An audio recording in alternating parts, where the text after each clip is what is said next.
Okay, I got 2 more to go through. I like to throw these together a lot.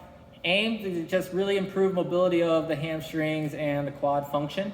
Also to preload the ankles. So I often find my ankles get a little finicky early on the run. So I have to do a little bit more to kind of preload them, get some forces going through them, help them open up and get ready to handle the outside forces, especially on my harder intensity runs, all right?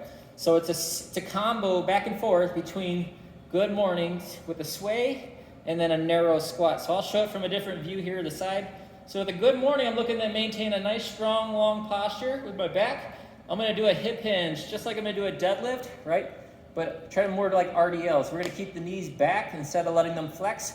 All right, we're gonna keep the knees back. We're gonna stretch the hamstring.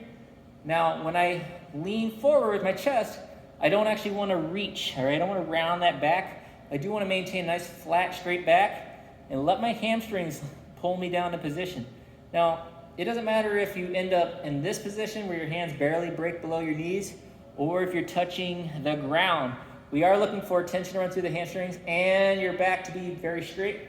So with those hips back, I'm gonna get a little bit of a sway to the left and to the right. So I'm keeping my grounding and I'm keeping my hips back and I'm just putting a little rotational twist above the hips. What that's gonna do is gonna pull in different patterns between the calves and the hamstrings through the backside of the hips. I'm also gonna be working on functionally engaging better flexibility and mobility through those hamstrings, all right? So just opening it up a little bit. I love the way that feels, okay?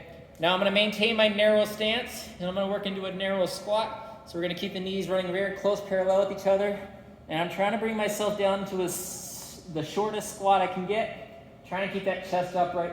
So a lot of times I'll push my hands out for a counterbalance and really just try to load up the ankles. And you can even kind of shift your weight to the right and to the left a little bit, just to kind of load the ankles different ways.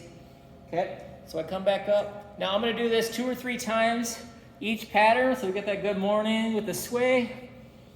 You know, I might do 3 twists each way. And sometimes you can almost lean too far back, right? So you'll just go ahead and interrupt that and we'll go into that narrow squat. And while I'm down here, let's just get a couple deep breaths. Okay, and then you can finish it off with one more deeper set.